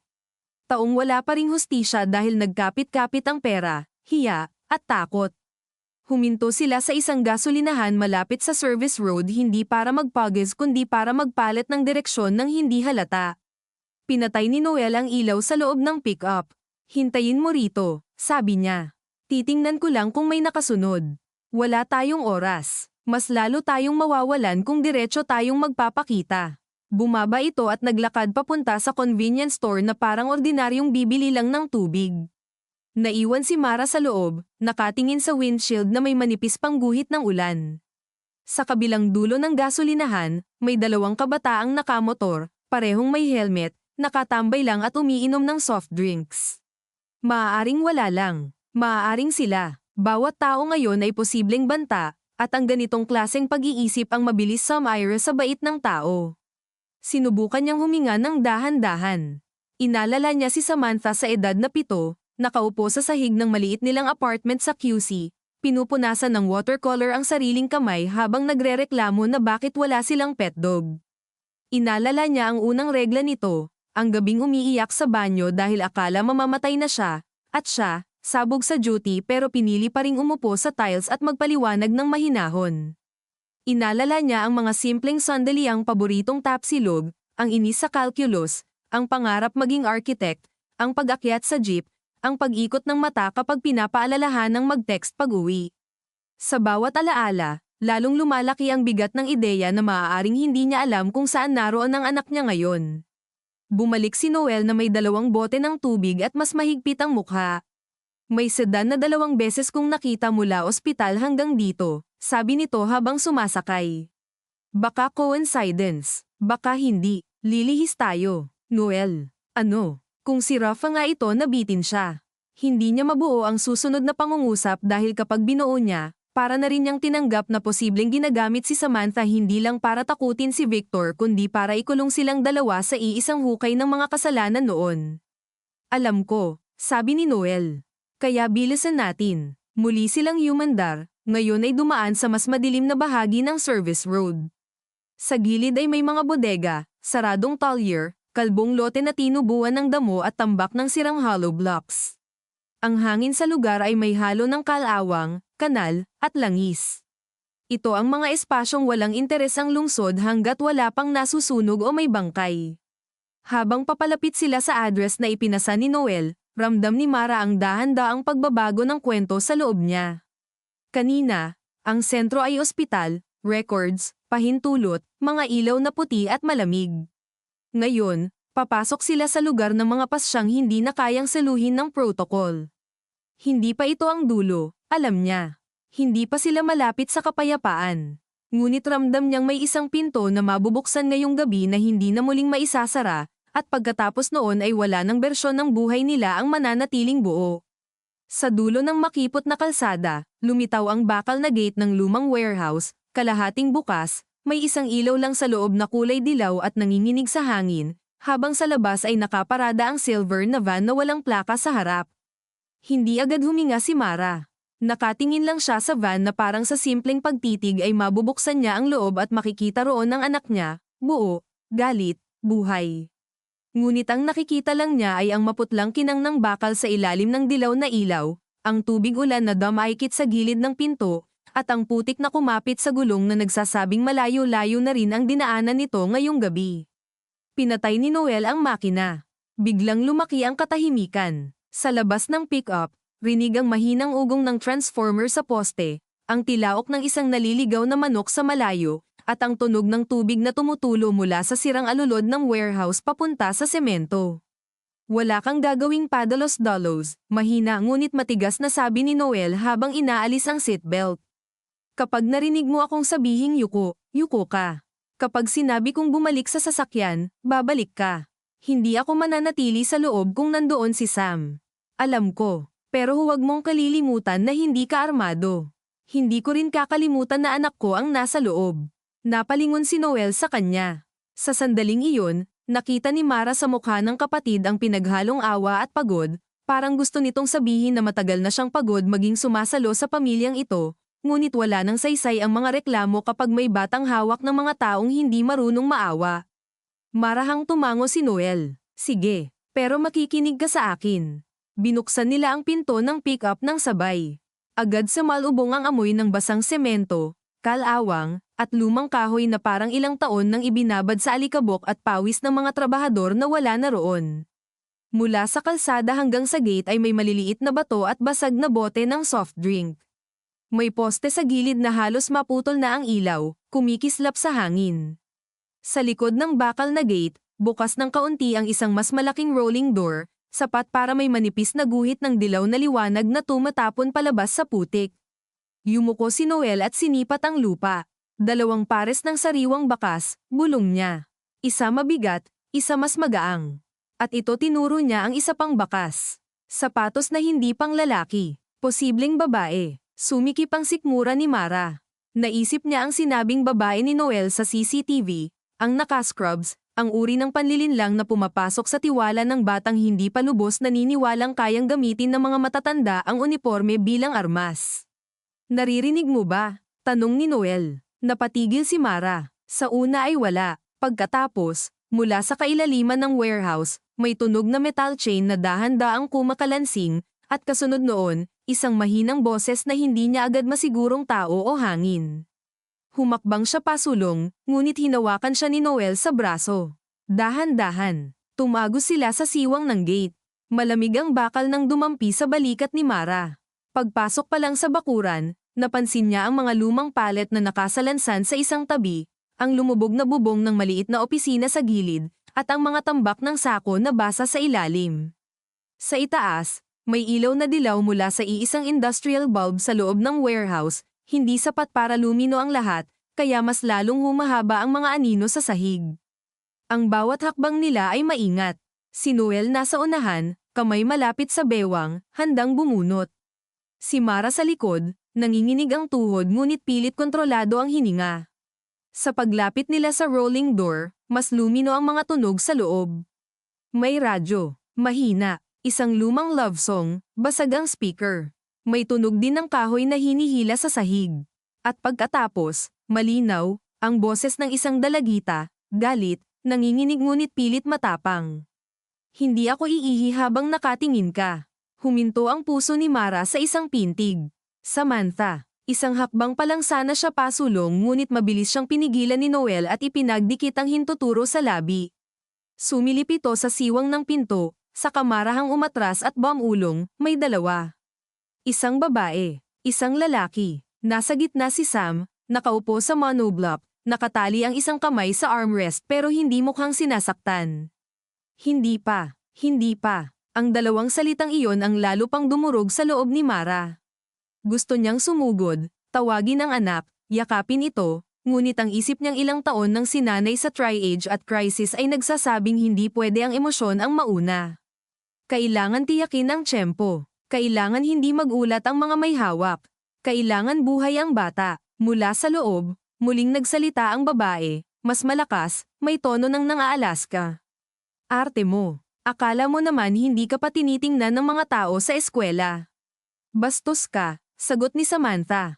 Kahit nanginginig ang boses nito, naroon pa rin ang inis at tapang na namanan nito sa kanya. Napapikit si Mara saglit. Salamat, Diyos, buhay. Ngunit kasunod agad noon ay isa pang boses. Mas matanda, baritono, mabagal. Tama na, huwag mong inisin. Kailangan natin siyang maayos. Kilala ni Mara ang timbre ng boses kahit lumipas ang maraming taon. Hindi dahil madalas niya itong narinig, kundi dahil minsan lang sapat na sa mga taong ganoon. Si Rafa Sarmiento, maayos. Single ni Samantha, kidnapang ta. May tunog ng upo ang kinakaladkad. Tingnan mo, hiha, sabi ni Rafa, at ang salitang hiha sa bibig niya ay parang dumi sa malinis na baso, wala kang masasaktan kung makikinig lang ang nanay mo. Naikayam ni Mara ang kamao hanggang sumakit ang palad. Napatingin siya kay Noel. Kitang-kita niyang nagbago rin ang mukha nito. Ang dating pigil na galit ay naging mas malamig, mas nakatutok. May side entrance sa kaliwa, bulong nito. Mas madilim. Ikaw dadaan sa kanan pag binigyan kita ng cue. Kunin mo si Sam. Ako bahala sa 2. Hindi. Sagot ni Mara agad. Kapag pumutok ang baril mas malala kapag pinagsalita natin sila ng harapan. Kailangan ko si Rafa ng buhay. At kailangan ko ang pamangkin ko ng buhay. Nagkatitigan sila, parehong tama, parehong mali, parehong walang panahon. Bago pa lumala ang bulungan nila, biglang tumunog ang cellphone ni Mara sa bag. Isang maikling vibration, ngunit sapat. Mula sa loob, natahimik ang mga boses. May tao sa labas, sabi ng babaeng bantay. Kasunod noon ay mabilis na kaluskos ng upuan at sapatos sa semento. Mara, bulong ni Noel, ngunit huli na. Bumukas ng malakas ang rolling door, at tumama sa kanila ang mas matingkad na dilaw na ilaw. Tumambad sa harap nila ang maluwang at halos bakanteng warehouse, may iilang tambak ng kahon at lumang filing cabinet sa gilid. Ang sahig ay may mga mantsa ng langis at tubig. Sa gitna, nakaupo si Samantha sa puting monoblock, nakatali nga ang kaliwang kamay sa armrest gamit ang plastic zip tie, may panyo sa isang hita, at namumula ang pisngi sa galit at takot. Sa kanan niya, isang babaeng payat na may naka-scrubs pa rin ngunit ngayon ay halatang peke sa lapit maling sukat ang top, masyadong malinis ang sapatos, at may maliit na kutsilyo sa kamay. Sa kaliwa, si Rafa Sarmiento, tumaba na, pumuputi ang buhok sa gilid, naka-dark polo at slacks na parang galing lang sa tahimik na meeting. Ngunit ang mga mata nito ay ganoon pa rin mapanukat, mapangahas, sanay sa pakikipag-usap na may paninindak sa ilalim. Ayan, sabi ni Rafa, bahagyang ngumiti. Mas madali kapag walang paligoy-ligoy. Bitawan mo siya, sabi ni Mara. Walang pakiusap sa boses niya. Diretso, nanginginig lang ang dibdib niya sa lakas ng tibok. Napatingin si Samantha sa kanya at sa sandaling iyon ay bumigay ang matigas na mukha nito. Ma, sabi nito, biglang maliit ang boses, at doon muntik tumakbo si Mara kahit alam niyang delikado. Okay lang ako, huwag kang lalapit, naghigpit ang panga ni Noel. Rafa, sabi nito, isang hakbang pasulong. Kilalang kilala kita, at ikaw si Noel, sagot ng lalaki, tumingin na parang naaaliw. Yung anak na laging mainit ang ulo. Pulis ka na pala, sayang. Dapat noon pa kita binantayan. Subukan mo. Itinaas ni Rafa ang kamay, worry nagpapatahimik. Huwag tayong magmadali. Wala naman akong balak saktan ang bata kung makikinig kayo. Hindi mo hawak ang salitang makinig dito, sabi ni Mara. Sabihin mo ang gusto mo. Dumukot si Rafa ng sobra mula sa ibabaw ng lumang mesa sa gilid. Hindi ito makapal. Ngunit parang sapat ang bigat para sa lahat ng taon na sinayang nila. May mga papel, sabi niya. Mga papeles na matagal nang dapat nasunog. Mga resibo, transfer orders, at isang affidavit na pinirmahan ng taong hindi dapat pumirma. Naramdaman ni Mara ang pag-init sa batok. Tatay ko, sabi niya. Hindi tanong. Tiningnan siya ni Rafa at ngumiti ng mas malapad. Matalino ka talaga. Oo, ang problema, bago namin tuluyang naayos ang lahat noon, may kopya palang nawala. Matagal naming hinanap. Akala namin nasa matandang lalaki. Hindi pala. Nasa maling tao. Kay Victor, sabi ni Noel. At gusto mo siyang iligtas ang sarili niya. Gusto kong tapusin ang lumang problema, sagot ni Rafa. Majay gising na ang kaibigan niyo. Pag nagsalita yun sa pulis o sa media, hindi lang ako ang lulubog. Kaya simple lang. Kunin ninyo sa bahay niya ang hard drive at blue folder mula sa study. Dalhin ninyo sa akin. Makakauwi ang bata. At bakit kami maniniwala? Tanong ni Mara. Dahil wala kang ibang pagpipilian. Hindi agad sumagot si Mara. Sa labas ng warehouse, may dumaan na truck sa malayo at yumanig ng bahagya ang lupa. Ang ilaw sa itaas ay kumislot. Sa bawat maliit na galaw ng kapaligiran, pakiramdam niya ay mas lumalapit ang sandaling may pumutok, may masaktan, may mawalan. Tiningnan niya si Samantha. Pinipilit nitong magmukhang matapang, pero kita ang panginginig sa binti at ang pamumuo ng luha sa ilalim ng mata. Tiningnan niya si Noel. Nakapwesto ito ng bahagya sa gilid, sinusukat ang distansya, ang kamay ng babae sa kutsilyo, ang pwesto ni Rafa. At pagkatapos, isang napakabilis na kalkulasyon ang nangyari sa isip ni Mara. Kung papayag siya, baka humaba ang laro at mas marami pang makialam. Kung susugod sila, maaaring masaksak o mabaril si Samantha. Kung kausapin niya si Rafa, kailangan niyang bigyan ito ng bagay na hindi buo ngunit sapat para kumalas ang kapit nito. Alam ko kung nasaan ang gusto mo, sabi niya sa wakas. Hindi siya sigurado, ngunit nakita niyang umayos ang katawan ni Rafa. Nagkaroon ng gutom sa mga mata nito. Mabuti, pero hindi kita dadalhin doon habang hawak mo ang anak ko. Napatingin si Rafa kay Samantha at saka ngumiti ng marahan. Mahina ka pa rin sa bata. At ikaw mahina sa ebidensya. Saglit na katahimikan. Pagkatapos, may tunog ng mahinang tawa mula kay Rafa. Narito ang problema sa inyo ng pamilya mo, sabi nito. Masyado kayong kumakapit sa prinsipyo. Kaya kayo nawawalan. Narito ang problema sa'yo, singit ni Noel. Akala mo lahat nababayaran ng takot. Hindi lahat, sabi ni Rafa, at tumingin kay Mara, pero karamihan napapatahimik. Sa salitang iyon, may nagbukas sa loob ni Mara. Isang lumang pinto ng alaala. Ang ama niyang nakaupo sa mesa sa kusina, pagod pero tuwid ang likod, hawak ang ballpen habang tinitingnan ang dokumentong iniabot sa kanya. Pipirma ako kung tama, sabi nito noon sa isang lalaking taga-kumpanya. Hindi dahil tinatakot niyo ang barangay. Ang lalaki ay ngumiti lang at sinabing, may mga anak ka, kapitan. Naaalala niyang narinig niya iyon mula sa likod ng pinto, dalagang takot at walang lakas pumasok. Mula noon, ang linya ring iyon ang tumira sa kanya sa tuwing may pinipili siyang itago para protektahan ang anak. May mga anak ka. Ngayon, narito na naman siya, ngunit ibang bersyon. Hindi na siya ang batang nasa likod ng pinto. Siya na ang nasa gitna. Tama ka, sabi ni Mara kay Rafa. May mga tao talagang napapatahimik. Huminga siya ng malalim, saka dahan-daang inalis ang cellphone sa bag. Pero hindi na ako isa sa kanila. At bago pa makareaksyon ang sinuman, itinaas niya ang telepono para makita ang screen. Isang aktibong tawag, speaker off, ngunit bukas, nakakonekta, sa ospital, kay Liza. At kasama roon, sa kabilang dulo, si Attorney Villan na hindi niya napansing na dial niya ng automatiko habang nasa pick-upang huling outgoing niyang natap nang magmadali siya sa basement. Hindi planado ng buo, pero sapat para may nakarinig sa usapan mula nang pumasok siya sa warehouse. Nagbago ang mukha ni Rafa. Hindi galit agad, mas nauna ang pagkabigla ng taong hindi sanay maunahan. Bitch, bulong ng babaeng bantay at mahigpit na hinawakan ng kutsilyo. Noel, sabi ni Mara. Iyon lang. Isang salita, sapat. Sa isang kisap mata, kumilos ang kapatid niya. Mabilis, tuwid, sanay ang katawan. Sinipa nito ang isang lumang kahon papunta sa babae, nabigla ito at umurong, sumablay ang hawak sa kutsilyo. Kasabay noon, sumugod si Noel kay Rafa. Sumabog ang katahimikan sa kalabog ng katawan sa mesa, sa pagtilapon ng sober sa hangin, sa sigaw ni Samantha, at sa pagtakbo ni Mara diretso sa anak. Narinig niya ang pag-ungol ni Rafa, ang mura ng babae, ang yabag ng magulong paghahabulan, ngunit nakatutok lang siya sa isang bag-ayang zip tie sa pulsuhan ni Samantha.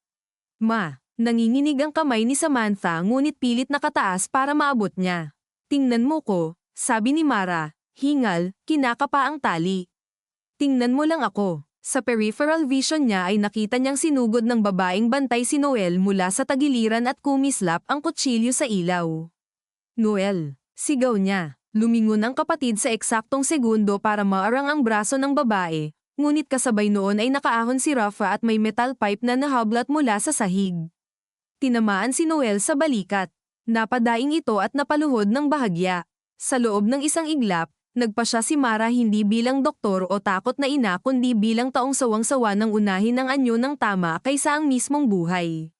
Hinablat niya ang fire extinguisher na nakasabit sa poste sa likod ni Samantha at buong lakas na ipinukol kay Rafa. Tumama iyon sa tagiliran ng lalaki. Napasubsob ito sa sahig at nalaglag ang pipe. Natahimik ang lahat sa isang sandaling manipis. Pagkatapos ay sumigaw ang babae at tinangkang tumakbo palabas, ngunit naunahan siya ni Noel. Sapo ang balikat na tinamaan, at napasubsob niya ito sa semento.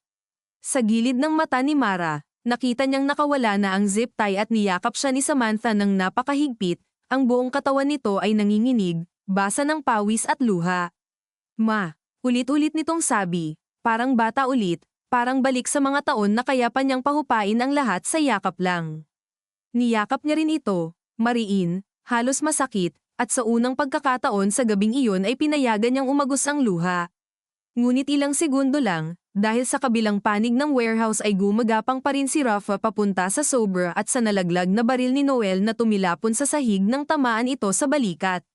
Mara, sigaw ni Noel. Lumingon siya. Nagtagpo ang tingin nila ni Rafa. Sa pagitan nila ay ang baril, ang sober, at lahat ng taon ng pagkawala, panlilinlang, at katahimikan. Hindi pa tapos. Hindi pa pwedeng huminto. Sa kakaunting espasyong iyon sa pagitan ng hininga at putok, parang humaba ang oras at naging maliliit na piraso ng liwanag, alikabok, at desisyon. Nakayakap pa si Samantha sa kanya, nanginginig ang balikat, ngunit ramdam ni Mara ang mabangis na paggalaw ni Rafa sa sahig, ang gaspang ng semento sa ilalim ng palad nito habang inaabot ang baril at ang sobra na waring mas mahalaga pa sa dugo. Sa kaliwa, si Noel ay nakasubsob ang isang tuhod, sapo ang balikat na tinamaan ng pipe, pilit bumabangon kahit nangangalay ang braso, at sa likod niya ang babaeng bantay ay sumisipa at nagmumura habang pinipigilan niyang makawala. Lahat nangyayari ng sabay-sabay, ngunit ang isip ni Mara ay kumalas sa takot at naging matalim. Ito na ang sandali na matagal na niyang iniwasan sa iba't ibang anyo, ang sandali na hindi ka na pwedeng magtago sa likod ng propesyon, ng katahimikan, ng mamayana, dahil anumang piliin mo ay may mawawala. Yuko, sigaw niya kay Samantha, at sa pagkakataong iyon ay agad sumunod ang anak, na paluhod sa tabi ng monoblock chair, tinakpan ang ulo sa paraang itinuro niya noon bilang laro lang kapag may lindol drill sa kondo. Sumugod si Mara pasulong. Hindi siya mabilis tulad ni Noel, hindi siya sanay sa ganitong pisikal na gulo, ngunit may kakaibang lakas ang katawan ng isang inang nakakita ng malinaw kung saan pupunta ang baril kapag nahawakan ng maling tao. Dumulas ang sapatos niya sa basang bahagi ng sahig, muntik siyang matamba, ngunit naunahan niya si Rafa sa isang dangkal. Naunat ang kamay ng lalaki sa baril. Naunat din ang kamay niya. Nagbanggaan ang mga daliri nila sa malamig na bakal.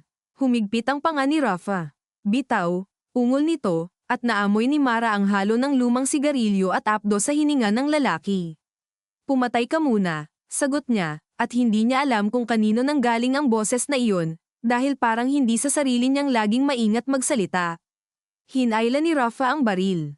Hindi niya binitawan. Umikot ang katawan nilang pareho sa sahig, tumama ang siko niya sa matigas na semento, sumiklab ang sakit hanggang balikat, ngunit mas malakas ang kaba kaysa sakit. Sa gilid ng pandinig niya, narinig niya si Noel na sumigaw ng, "Mara, huwag." Kasabay ng kalabog ng katawan ng babae nang masubsob itong muli. Sa loob ng ilang segundo, puro lakas ng kapit at desperasyon ang umiiral. Nang biglang kumalas ang hawak ni Rafa sa baril at lumipat sa kanyang leeg. Mahigpit, marahas, nadiinan ang lalamunan niya, nawala ang hangin, nagdilim ng bahagya ang paningin niya sa gilid. "Pinagtripan niyo ko," bulong ni Rafa malapit sa mukha niya, nanlilisik ang mata. "Akala niyo kaya niyong wasakin ang sistemang kinain na namin noon pa?" Nanlalamig na ang mga daliri ni Mara sa paligid ng grip ng baril, ngunit hindi niya pa rin binibitawan. Sa isip niya, biglang sumingit ang mukha ng ama niya. Hindi bilang bangkay na hindi nila nahanap kundi bilang buhay na taon nakatawa sa bakuran habang nagsisibak ng kahoy, pawis na pawis, sinasabihan si Noel na huwag ibagsak ang itak sa paa, tinatawag siyang doktora ko bilang biro kahit high school pa lang siya. Sumingit din ang mukha ni Samantha bilang sanggol, kulay pula pa, galit sa unang iyak, at ang gabing nagdesisyon siyang palakihin ito nang hindi hinihingi ang apelyido ng ama. Lahat ng iyon ay hindi pwedeng mauwi sa kamay ng lalaking ito. Kumawala sa lalamunan niya ang isang basag na tunog habang buong lakas niyang ibinaon ang hinlalaki sa sugat na tama ni Rafa sa tagiliran mula sa fire extinguisher. Napasigaw ito at kusang lumuwag ang hawak sa leeg niya. Sapat para maipihit ni Mara ang baril palayo sa katawan nila. Pumutok, umalingaw sa buong warehouse ang putok na parang sumabog ang kisame. Nagsiliparan ng alikabok mula sa lumang yero. Napatili si Samantha. Napatigil ang babaeng bantay. Sa isang iglap na yelong katahimikan matapos ang putok, narinig ni Mara ang sarili niyang hingal, ang mabilis na pintig ng dugo sa tainga, at ang tunog ng isang metal shelf na tinamaan ng bala sa malayo. Walang tumama sa katawan, ngunit nagbago ang lahat. Mula sa labas, may sumigaw. "Pulis, huwag gagalaw." Umalingaw ang sunod-sunod na yabag sa bakuran. Hindi agad maunawaan ni Mara kung paano, hanggang sa maalala niya ang bukas na tawag, ang narinig ng kabilang linya, ang abogadong siguradong pinili ang pulis kaysa tuluyang madamay sa kidnapping at attempted murder. Hindi pa rin siya nagtitiwala sa mga tulad ni Villain, ngunit sa gabing iyon, sapat na ang sariling takot ng isang legal counsel para tumawag ng backup. Tumalbog si Rafa palayo, sapo ang tagiliran, at sa halip na sumuko ay sumunggab sa sobra. "Hayop ka," sigaw ni Noel, ngunit huli. Tumakbo si Rafa patungo sa likod ng warehouse, sa madilim na bahagi kung saan may lumang pinto papunta marahil sa opisina o sa likurang lote. Pilit tatayo si Noel ngunit namilipit ang balikat. Tinapunan siya ni Mara ng isang tingin at alam na niyang hindi kayang habulin ng kapatid ang lalaki ng buo ang lakas. Sam, kay Tito ka. Sigaw niya. Ma, ngayon. May awtoridad sa boses niya na hindi na tinutulan ng anak.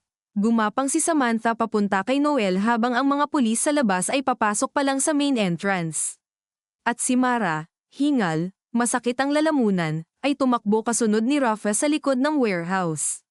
Hindi iyon ang matinong desisyon. Alam niya, ngunit may sober, may mga papel, may pangalan ng ama niya sa loob marahil.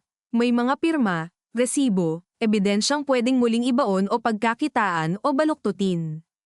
At may isang bahagi sa kanya na nagsasabing hindi sapat ang mabuhay si Samantha kung ang totoo ay muli na namang matatakpan. Sa likod ng warehouse ay mas madilim, halos walang ilaw kundi ang maputlang silaw ng poste mula sa katabing lote at ang pulang hazard light ng nakaparadang forklift na matagal nang sira. Ang lupa roon ay halo ng putik at graba, may mga tambak ng lumang bakal, at sa dulo ay bakod na yero na may butas sa isang gilid. Narinig niya ang sapak ng sapatos ni Rafa sa basang lupa. Rafa, sigaw niya, huminto saglit para huminga. Tapos na. Umalingaw-ngaw ang boses niya sa likod bodega na parang hindi rin siya sigurado kung sino ba ang kinakausap niya si Rafa, ang nakaraan, o ang sariling pagnanais na matapos na ang lahat. Lumitaw si Rafa sa tabi ng forklift, hingal, magulo ang buhok, hawak ang sobre sa isang kamay at isang maliit na pistulang reserve sa kabila. Hindi man lang niya itinago. Hindi ka talaga natuto, sabi nito, paos ngunit may bahid pa rin ng pangungutya. Lagi kang naniniwalang kaya kang iligtas ng katotohanan. Huminto si Mara ilang metro ang layo. Wala na sa kamay niya ang baril ni Noel, naiwan iyon sa loob. Mag-isa siya ngayon, walang takip, wala ring lakas para magsugal sa bayolenteng desarmahan. Ngunit may kakaibang kapayapaan sa takot kapag umabot ka na sa sukdulen. Hindi, sabi niya, hindi ako naniniwalang may negal iligtas. Naniniwala lang akong may mga bagay na hindi na dapat itago. Tumingin si Rafa sa sobra, pagkatapos sa kanya. Alam mo bang tatay mo ang pumatay sa sarili niya? Nanigas ang buong katawan ni Mara. Sinungaling, hindi siya pumayag noong una. Totoo, matigas, maingay, pero nang makita niyang masisira kayo, lamaambat din. Pumirma, tumanggap, umiyak pa nga. Ayaw na niyang mabuhay pagkatapos. Bawat salita ay parang pako na pilit ipinupukpok sa alaala niya. At dahil matagal niyang hinintay ang bersyon ng gabi na iyon, may isang maruming bahagi ng isip ang gustong makinig, gustong gawing paliwanag ang anumang ibato ng lalaking ito para lang matapos ang paghahanap. Ngunit naroon din ang isa pang bosang boses ng ama niya na ayaw sumuhol, ang boses ni Noel na nagsasabing walang ligtas sa sikreto. Ang boses ni Samantha na nagtatanong noon kung bakit wala siyang tatay sa graduation. Kaya ka mapanganib, sabi ni Mara, dahan-dahan. Hindi dahil baril ang hawak mo, kundi dahil marunong kang magbigay ng bersyon na madaling paniwalaan kapag pagod na ang tao. Tumaas ang kilay ni Rafa, waring bahagyang humanga kahit galit. At ikaw, anong ibibigay mo? Isa ka ring nagsinungaling sa anak mo. Tumama iyon, diretso, malinis. Para iyong talam na matagal nang alam mong darating. Saglit na napatingin si Mara sa putik sa ilalim ng sapatos niya. Oo, nagsinungaling siya. Tinawag niya iyong proteksyon, praktikalidad, survival. Ngunit kasinungalingan pa rin. At ngayong hawak ng lalaking ito ang salitang iyon, parang gusto siyang pigain ng hiya.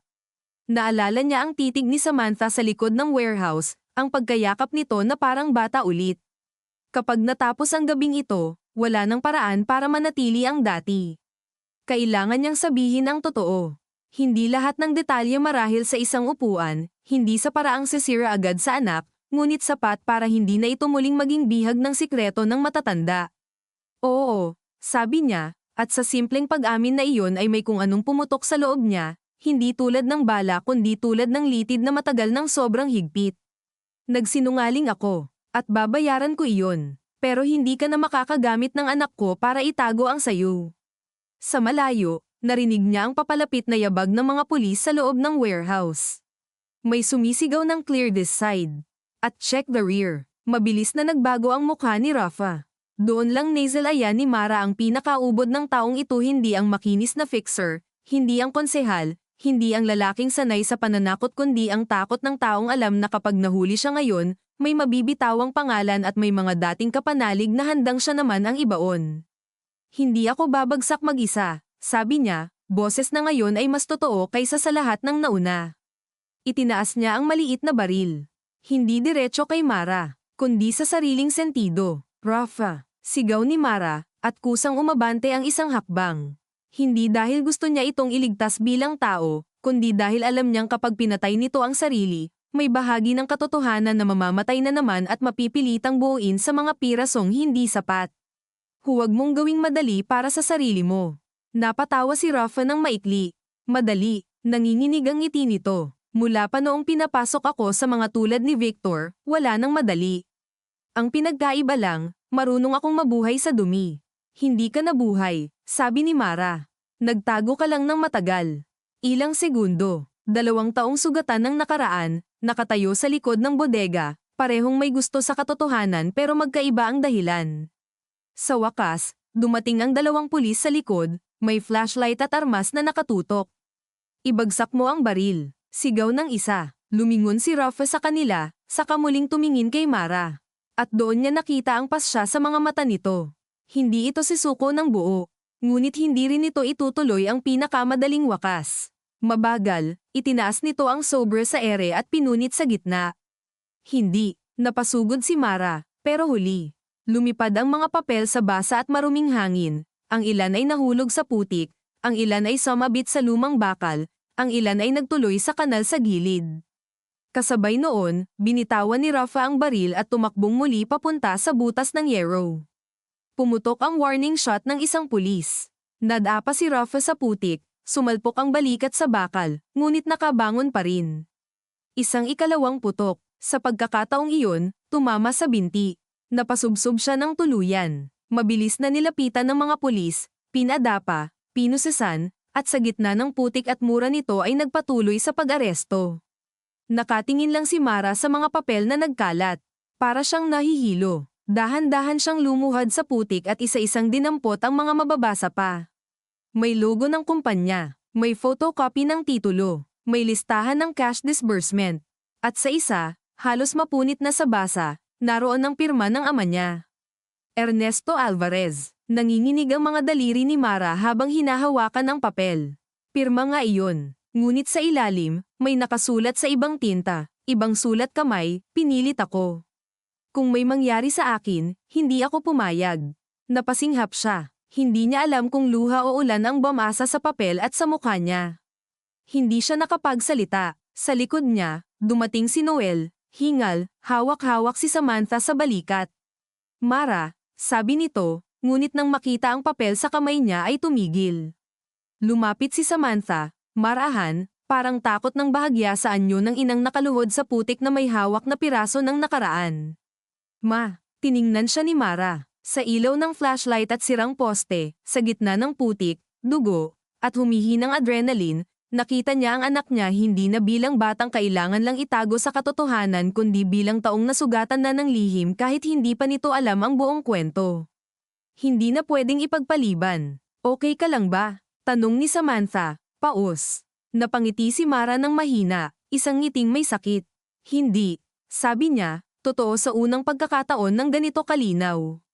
Pero buhay tayo. At sa likod ng mga simpleng salitang iyon ay nakatayo ang lahat ng hindi na maibabalik, ang ama niyang hindi na uuwi, ang lalaking nasa icon na ama rin ng anak niya, ang kasal ni Liza na hindi na mabubuo sa dating anyo, ang kapatid niyang muling mapapasok sa kaso ng pamilya, at siya, na hindi na muling makakapagkunwaring sapat ang pagiging mahusay na doktor para may iwas sa moral na pagkabangkarote ng mga desisyong pribado. Dinala nila si Rafa sa ambulansya na may kasamang pulis, buhay ngunit duguan at galit, at pinulot ng soko ang mga natirang papel. Habang naglalakad pabalik sa pick-up, magkatabi sina Mara at Samantha ngunit may bago ng distansya sa pagitan nila, hindi dahil lumayo ang loob kundi dahil may espasyong kailangang punuin ng mga katotohanang matagal itinago.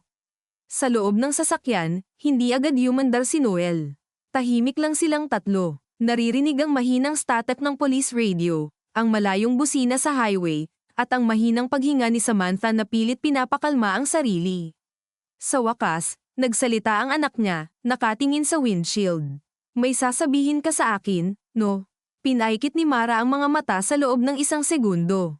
Ito na, hindi sa ideal na sala, hindi sa weekend, hindi sa paraang pinaghandaan ng mga self-help book tungkol sa mahihirap na pag-uusap ng magulang at anak, kundi sa pick-up na amoy lumang kape at putik, pagkatapos ng kidnapang, habang nanginginig pa ang kamay nilang lahat. Oo, sabi niya, meron. Kinalaman ba siya sa lalaking nasa ospital? Tanong ni Samantha, wala nang puwang para sa kasinungalingan. Tumingin si Mara sa anak, sa mapupulang mata nito, sa pamilyar na hubog ng panga na ngayon lang niya muling napansing kahawig ng ama nito. Oo, sagot niya. Napabuntong hininga si Samantha, hindi pa umiiyak, pero kitang may kung anong mabigat na piraso ng sarili ang lumilipat ng pwesto sa loob niya. Siya ang tatay ko. Walang ibang tunog sa loob ng pick-up. Maging si Noel ay hindi gumalaw. Hinawakan ni Mara ang kamay ng anak. Hindi ito umiwas, ngunit hindi rin agad gumanti ng kapit.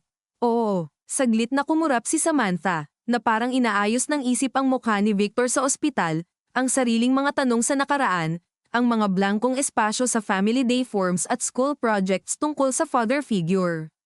At alam mo, matagal na, doon pa matak ang unang luha ni Samantha. Tahimik lang, diretso, hindi hysterical, mas masakit iyon. So ako lang ang hindi. Hindi makasagot agad si Mara. Ano bang paliwanag ang sapat sa ganitong sugat? Proteksyon, takot, hiya, pag-ibig, lahat totoo, lahat kulang. Akala ko may lalayo kita sa gulo, sabi niya sa wakas. Nagkamali ako. Hindi lang nagkamali, singit ni Samantha, mahina pero malinaw. Pinili mo. Tinamaan siya ng buong buo dahil tama. Wala nang maaaring ikubli sa salitang iyon. Pinili niya. At ngayong narinig niya iyon mula sa bibig ng anak, alam niyang kahit nailigtas niya ito ngayong gabi, may bahagi ng tiwalang kailangan nilang buuing muli mula sa simula. Yumandar na si Noel ng dahan-dahan, marahil para bigyan sila ng dalaw habang walang makapagsalita. Hindi niya pinakialaman ang usapan. Ang mga ilaw ng service road ay dumaraan sa mukha nila, minsang maliwanag, minsang madilim, parang mismong lungsod ang nakikisabay sa pagputol-putol ng katotohanan. Babalik ba tayo sa ospital? Tanong ni Samantha pagkaraan ng ilang minuto. Oo, sabi ni Mara. Kailangan. Dahil kailangan mo siya bilang pasyente, sabi ng anak. At dahil kailangan ko siyang tanungin bilang ama, dagdag nito, at sa simpleng linya ay naramdaman ni Mara ang isa pang bitak na bumukas. Wala siyang karapatang pigilan iyon. Wala na. Kung gusto mo, sabi niya. Hindi ko alam ang gusto ko, sagot ni Samantha. Tumingin sa labas, sa hanay ng tricycle terminal na dadaanan nila, sa mga taong umiinom ng kape sa tabi ng tindahan na walang kaalam-alam sa digmaang naganap ilang kilometro lang ang layo. Pero sawan ako sa hindi ko alam. Nang marating nila ang ospital, mas maliwanag na ang paligid, hindi dahil umaga na kundi dahil nagkalat na ang pulis, security, at ilang staff na pilit nag-aastang normal habang halata ang tensyon sa likod ng mga mata. Si Liza ang naunang sumalubong sa lobby. Mapatla, may hawak na telepono at nakalugmok ang balikat na para bang tumanda siya ng ilang taon sa loob lang ng isang gabi. Nang makita si Samantha, agad siyang napahawak sa bibig at napaluha, marahil hindi dahil may karapatan siyang umiyak para sa batang ito kundi dahil ang simpleng pagbabalik nito ay patunay na may isang inosenteng muntik mawalan dahil sa mga kasalaanang hindi pa lubos may lahad. Nagkatitigan sina Mara at Liza. Walang yakap, walang pagpapatawad. Ngunit may katahimikang mas matapat kaysa anumang sabi-sabi. Gising siya, sabi ni Liza kay Mara, paos ang boses. At hinahanap kayo. Tumingin si Mara kay Samantha. Handa ka ba? Tanong niya. Hindi sumagot agad ang anak. Huminga muna ito, pinunasan ang mukha, tumingin kay Noel, pagkatapos kay Liza, saka sa elevator na magdadala sa kanila pataas kung saan naghihintay ang lalaking naging sentro ng maraming pagkasira. Hindi. Sabi nito, pero aakyat ako. At habang nagsisiksikan sila sa loob ng elevator si Mara, si Samantha, si Noel na tahimik ngunit alerto, at si Liza na hawak pa rin ang sarili sa natitirang dignadadramdam ni Mara na ang gabing nagsimula sa isang dagwang stretcher ay hindi magtatapos sa kapayapaan. Magtatapos ito sa pagsasalita, sa pag-amin, sa paglapit sa mga silid na matagal nang sinarhan. At sa pagdating nila sa IQ floor, bago pa bumukas ng buo ang pinto ng elevator, alam niyang anumang sasabihin ni Victor sa loob ay hindi na makakabuo ng malinis na pamilya, hindi na makakabuhay sa ama niya, at hindi na makakapagpapabalik sa tiwalang nasayang. Ngunit marahil, sa wakas, maaari na nitong itigil ang pagpatay sa kanila sa pamamagitan ng katahimikan.